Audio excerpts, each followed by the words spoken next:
Kemudian tuan-tuan sekalian, kita masuk sedikit berkenaan dengan waktu puasa. Waktu wajib berpuasa bulan Ramadan. Kemudian waktu yang wajib menahan diri daripada perkara yang membatalkan puasa ialah waktu siang. Dan bagi kedua-dua waktu ini ada masalah-masalah yang disebut oleh para ulama. Kemudian waktu wajib berpuasa. Kaedah syarak, kaedah syariat untuk menentukan masuk Ramadan, dua kaedah. Masuk bulan Ramadan, masuk bulan Syawal, ada dua kaedah yang diiktiraf oleh syarak. Yang pertama, ru'yah, melihat anak bulan. Yang kedua, menyempurnakan Sya'ban 30 hari. Ini jelas tuan-tuan sekalian, berdasarkan kepada hadis sumu li ru'yatihi wa aftiru li ru'yatihi fa in gumma alaikum faqdurulah. Berpuasalah jika melihat anak bulan, berbukalah bila melihat anak bulan. Apabila dihalang anak bulan daripada penglihatan kamu disebabkan oleh awan, jerebu dan seumpamanya, faqdurulah, maka takdirkan ia. Maksud faqdurulah fa akmilul iddata 30 yauma, sempurnakan bulan 30 hari. Maknanya hadis ini memberikan dua kaedah. Nak masuk Ramadan ataupun nak masuk Syawal, dia mesti dua kaedah. Sama ada nampak anak bulan ataupun kalau tak nampak anak bulan, bergantung kepada hari, sempurnakan 30 hari. Tengok anak bulan pada malam 29, esok 30, hari ni tengok anak bulan. Kalau tak nampak anak bulan, maka sempurnakan Sya'ban 30 hari. Sempurnakan Ramadan 30 hari. Dua kaedah yang diiktiraf oleh syarak. Ada pun menggunakan hisab, falak dan seumpamanya. Benda-benda ini tak boleh dijadikan sebagai sandaran untuk hukum masuk bulan Ramadan dan masuk bulan Syawal. Hisab falaki moden setara mana pun tak boleh dijadikan sebagai salah satu amarah, tanda setaraf dengan ru'yah, setaraf dengan ikmal Sya'ban 30. Tak boleh kita jadikan. Yang ketiga ialah hisab falaki, tak boleh. Dan benda ini juga benda yang ijma', bukan khilaf. Zaman sekarang ni orang sebut khilaf, masalah khilaf. Sekarang ni boleh guna hisab. Kita ada macam-macam teknologi, boleh guna hisab dan seumpamanya. Masalah ini masalah yang telah ijma' dan telah dinaskan dalam hadis yang sahih. Ibnu Hajar menyebut daripada Al-Baji, masalah ni masalah ijma'. Syekhul Islam Ibn Taymiyah menyebut juga masalah ni masalah ijma'. Sepakat ulama' tak boleh dijadikan tanda masuk bulan selain daripada ru'yah dan juga selain daripada menyempurnakan 30 hari. Sebab nas jelas tuan-tuan sekalian, la tasumu hatta tarauh, jangan berpuasa sehingga kamu lihat anak bulan. Kalau tak nampak anak bulan, fa akmilul iddah 30. Tak nampak anak bulan, sempurnakan 30 hari. Takkanlah syarak lupa. Takkanlah syarak tertinggal. Al-yawma akmaltu lakum dinakum, hari ini telah sempurna untukmu agama kamu. Takkanlah wama rabbuka nasiya wama kana rabbuka nasiya, Tuhan kamu tidak akan sekali lupa. Tuhan tak akan lupa. Walaupun Tuhan tahu akhir zaman orang ilmu falak makin berkembang, tapi wama kana rabbuka nasiya, kalau sekiranya Tuhan lupa, kalau sekiranya benda itu masyru' sebagai tanda, sudah pasti syarak akan memberi isyarat sekurang-kurangnya tentang perkara seperti ini. Dan tuan-tuan sekalian, dia juga menepati kepada maqasid dalam masalah ibadat. Maqasidnya biar ibadat di kalangan umat Islam kita ni, biar semua orang boleh buat belaka. Biar semua orang awam, orang cerdik, orang hebat, profesional, orang kampung, orang asli, orang dalam hutang, semua boleh tahu belaka ilmu Islam ni. Orang dalam hutang pun dia boleh tahu. Sumu li ru'yatihi wa aftiru li ru'yatihi. Kalau sekiranya kita ambil ilmu hisab, falak sebagai salah satu tanda daripada tanda-tanda nak masuk bulan Ramadan untuk kita gantungkan ibadah padanya, bererti kita telah mengkhususkan sebahagian daripada hukum syarak kepada golongan-golongan tertentu yang tak dinaskan oleh syarak Allah Ta'ala dan Rasulullah sallallahu alaihi wasallam. Jadi ini masalah ijma'. Tapi boleh dijadikan sebagai panduan. Hisab bukan makna tolak hisab terus, tolak falak tu bukan. Maksudnya boleh buat panduan. Guna hisab falak, nak tahu arah mana anak bulan boleh keluar, pukul berapa, jam berapa, imkanur ru'yah. Bila boleh berlaku ru'yah? Bukan ru'yah. Kita boleh guna hisab sebagai nak tahu imkanur ru'yah. Bila boleh melihat anak bulan? Kat mana anak bulan? Pukul berapa? Pukul 5 sehingga pukul 5.30 anak bulan boleh keluar. Boleh guna. Tapi sebagai alamat untuk masuk bulan, mestilah nafsur ru'yah. Mestilah tengok sendiri anak bulan. Sama ada menggunakan mata ataupun menggunakan alat-alat.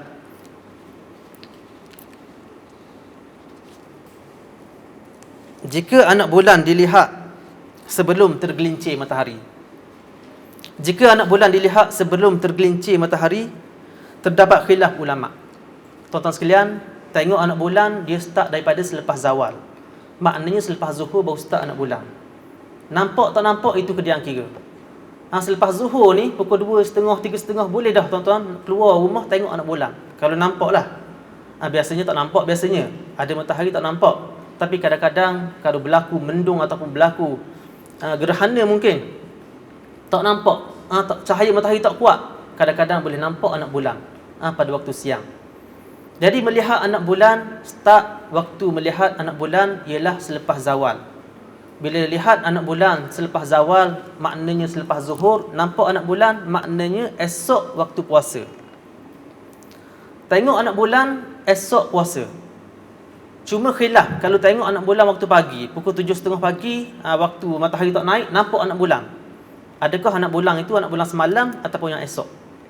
Kalau anak bulan semalam, maknanya semalam hari ni kena berpuasa. Kalau anak bulan tu anak bulan yang esok, maknanya esok baru start berpuasa. Khilaf ulama. Kalau masalah selepas zawal, selepas zuhur, taruh ulama yang berselisih pendapat. Anak bulan selepas zuhur menunjukkan anak bulan untuk hari yang berikutnya. Anak bulan yang sebelum zuhur ada khilaf ulama. Sebab apa berlaku khilaf ulama? Sebab ada dua asar daripada Umar Al-Khattab radhiyallahu anhu, dan sebab tak ada nas daripada hadis yang jelas yang menerangkan perkara ini. Setengah ulama mengatakan bila nampak anak bulan waktu pagi, maknanya semalam anak bulan tersebut anak bulan yang semalam. Hari ni kena start puasa lah. Ataupun kalau malam raya, hari ni kena start raya. Berdasarkan kepada hadis Umar Al-Khattab, atana kitab Umar wa nahnu bi khanikin anna al-ahillata ba'daha akbar min ba'd fa idza ra'aytumul hilala nahara fala tuftiru hatta yashhada rajulani annahuma qad ra'ayahu bil ams. Yang kedua, hadis Umar yang lain mengatakan idza ra'aytumul hilala nahara fa qabla an tazula asy-syams fala tuftiru fa'aftiru wa idza ra'aytumuhu ba'da ma tazula asy-syams fala tuftiru hatta tasumu wa fi riwayah hatta tumsu. Ada dua hadis daripada Umar Al-Khattab. Yang pertama, Umar mengatakan kalau kamu lihat anak bulan pada waktu siang sebelum daripada tergelincir matahari, maka kamu kena berbuka. Maknanya hari ini telah masuk hari 1 Syawal. Ini masalah nak masuk Syawal. Hari bulan nak tengok waktu Syawal. Kalau kamu lihat anak bulan, kata Umar, selepas daripada tergelincir matahari, selepas zuhur, maka jangan kamu berbuka sehinggalah kamu masuk waktu maghrib, waktu petang, baru berbuka. Sebab anak bulan tersebut anak bulan yang esok. Ini asar Umar yang pertama. Yang kedua, asar Umar yang mengatakan bila kamu melihat anak bulan pada waktu siang, maka janganlah kamu berbuka sehingga datang dua orang yang adil yang menyaksikan bahawa dia telah melihat anak bulan semalam.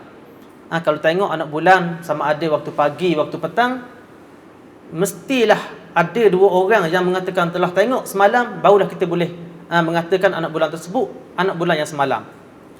Kalau tidak ada saksi yang melihat anak bulan semalam, maka anak bulan yang dilihat pada waktu siang, sama ada pagi ataupun pada waktu petang, selepas zuhur ataupun sebelum zuhur, merupakan anak bulan untuk malam yang keesoknya.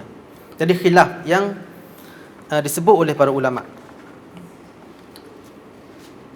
Kemudian jika sekiranya pada hari 29 Syaban langit kabur, langit mendung, awan banyak ataupun jerebu, maka keesokannya dikira sebagai 1 Ramadan ataupun 30 Syaban.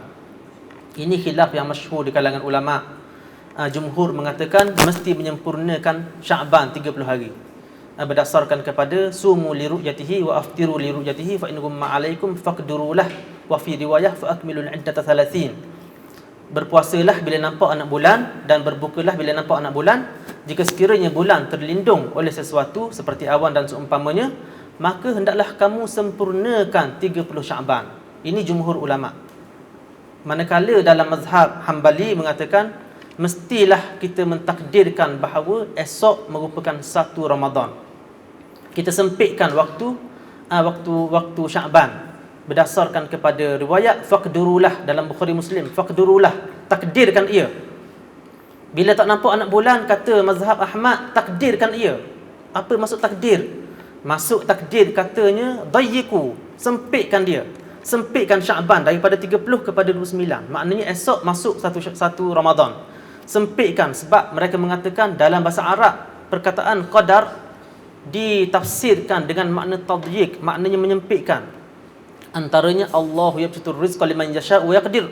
Allah yang meluaskan rezeki kepada siapa yang ia kehendaki, dan wa yaqdir maknanya menyempitkan. Wa man qudira alaihi rizqah, wa man qudira alaihi rizquh, barang siapa yang ditakdirkan rezekinya, maknanya disempitkan rezekinya. Jadi perkataan qadar kata mazhab Hambali maksudnya dayyiku, sempitkan dia. Lalu mereka mengatakan bila tak nampak bulan, terhalang oleh awan dan seumpamanya, faqdurulah ay dayyikulah. Sempitkan bulan Syaban daripada 30 jadikan 29. Bila 29 mana esok 1 Ramadan. Ini mazhab Hambali. Adapun mazhab jumhur ulama, mazhab yang ditashihkan oleh ramai muhaqqiqin, yang diterima oleh ramai ulama, maksud faqdurulah maksudnya ialah menyempurnakan Syaban 30. Bukan sempitkan 29 hari. Luaskan. Faqdurulah maknanya takdirkan ia sebagai 30. Berdasarkan kepada nas-nas yang mentafsirkan faqdurulah, Nabi menyebut dalam nas yang lain fa akmilul iddata 30, fa akmilu iddata Sya'ban 30, faqduru lahu 30. Banyak riwayat yang menyebut 30, maknanya kena sempurnakan 30 hari. Jadi dalam masalah ini, masalah yang masyhur di kalangan ulama, yang sahihnya bila tak nampak anak bulan disebabkan oleh hilal ataupun anak bulan terhalang oleh sesuatu, maka hukumnya sempurnakan Syaban 30 hari, barulah masuk dalam bulan Ramadan. Ada ulama menafsirkan qadar sebagai menyempitkan, dan ada ulama menafsirkan qadar sebagai menyempurnakan 30 hari. Masalah seterusnya yang sempat saya tulis, seorang yang melihat anak bulan berseorangan, adakah wajib baginya berpuasa ataupun tidak? Dia tengok seorang-seorang dia je. Dia ni mata, lebih kurang mata ni mata yang terang nak banding dengan orang lain. Dia boleh nampak anak bulan, orang lain tak nampak, dia seorang je nampak. Ulama mengatakan bagi diri dia wajib dia berpuasa sebab dia yakin masuk anak bulan. Faman syahida minkum asy-syahra falyasum. Barang siapa yang melihat, yang menyaksikan asy-syahra, masuk anak bulan, falyasumhu, hendaklah dia berpuasa. Cuma masalah khilaf, masalah adakah orang lain wajib puasa ataupun tak wajib berpuasa dengan sebab dia seorang yang nampak anak bulan. Pendapat yang sahihnya ataupun pendapat yang jumhur ulama, wajib berpuasa juga. Walaupun seorang je tengok anak bulan, wajib berpuasa. Kerana berdasarkan hadis yang pertama, Ibnu Umar radhiyallahu anhuma katanya, tara an-nasul hilal. Orang tengok anak bulan pada malam 30 Syaban, tara an-nasul hilal. Ini sunnah. Bila masuk 29 Syaban, esok 30, keluar belakang kat rumah, cari anak bulan, nampak anak bulan. Dulu sebagai sunnah. Bukan jabatan agama je yang tengok anak bulan. Orang ramai pun tara an-nasul hilal, manusia pun tengok anak bulan. Fa akhbartu an-nabiy sallallahu alaihi wasallam anni ra'aituhu fa shama wa amara an-nas bi siyamih. Lalu aku beritahu kepada Nabi, wahai Rasulullah, aku nampak anak bulan, aku seorang nampak anak bulan. Lalu dengan sebab Ibnu Umar nampak anak bulan, fasama, Nabi berpuasa, wa amaran nas bisiyamih, dan Nabi memerintahkan manusia, orang lain supaya berpuasa. Maknanya seorang melihat anak bulan sudah cukup untuk mensabitkan bahawa esok Ramadan. Jadi wajib berpuasa dengan sebab seorang tengok anak bulan. Dengan syarat dia mestilah seorang yang adil, yang boleh diterima penyaksiannya. Dalam hadis yang lain, ja'a arabiyyun ila Nabi sallallahu alaihi wasallam faqala ya Rasulullah inni ra'aitul hilal. Datang seorang Arab Badui pada Nabi dan dia mengatakan, wahai Rasulullah, aku nampak hilal, nampak anak bulan Ramadan. Lalu Nabi pun tanya, Atasyhadu an la ilaha illallah, kamu mengaku tak bahawa tiada Tuhan selain Allah? Katanya ya. Atasyhadu anna Muhammadar Rasulullah, kamu mengaku bahawa aku ni Rasulullah? Katanya ya. Kata Rasulullah sallallahu alaihi wasallam, ya Bilal fa'azzin fin nas falyasumu ghada, wahai Bilal, bangun, azankan pada manusia, iklankan pada manusia bahawa esok masuk satu Ramadan mesti berpuasa. Jadi dua hadis ni merupakan hujah yang sangat kuat mengatakan seorang yang tengok anak bulan, asalkan dia ni seorang yang adil, orang Islam yang adil, maka dia cukup untuk mewajibkan berpuasa pada bulan Ramadan. Ini masalah tengok anak bulan untuk masuk Ramadan. Seorang tengok anak bulan nak masuk bulan Ramadan. Adapun tengok anak bulan nak masuk Syawal ni lain. Ini khilaf juga. Tapi pendapat kebanyakan ulama, dia mesti ada sekurang-kurangnya 2 orang. Sekurang-kurangnya 2 orang saksi yang adil. Bab nak berbuka ni dia mesti lebih ihtiyat. Bab nak beribadat dia lebih ihtiyat untuk buat ibadat. Dalam bab nak masuk raya ni kita kena ihtiyat dari segi ibadat. Sebab itulah dalam jumhur ulama mengatakan dia mesti ada sekurang-kurangnya 2 saksi. Berdasarkan kepada hadis Hatib bin Al-Harith dan lain-lain mengatakan bahawa ahida ilaina Rasulullah sallallahu alaihi wasallam an nansaka lirru'yah fa illam narahu wa syahida adlin nasaknahu bi ru'yati bi syahadatihima. Yang bermaksud Rasulullah sallallahu alaihi wasallam telah memberi perjanjian mengarahkan kami supaya dalam bab ibadat mesti melihat kepada ru'yah. Annan suka bi ru'yah, dalam nusuk ibadat mesti bergantung kepada ru'yah, melihat anak bulan. Fa illam narahu, kalau sekiranya kami tak nampak anak bulan, katanya fa illam narahu wa syahida syahida adl, dan ada 2 orang saksi yang menyaksikan, yang adil, dia nampak anak bulan, Nabi mengatakan nasaknahu bi syahadatihima, maka boleh kami beribadat, menggantungkan ibadat dengan penyaksian oleh 2 orang yang adil tersebut yang menyaksikan bahawa dia melihat anak bulan. Jadi beza antara nak masuk Ramadan dengan nak masuk Syawal. Nak masuk Ramadan seorang cukup untuk dia dikira sebagai saksi yang melihat anak bulan. Adapun nak masuk Syawal mesti lebih ihtiyat, sekurang-kurangnya mestilah disaksikan oleh 2 orang yang adil.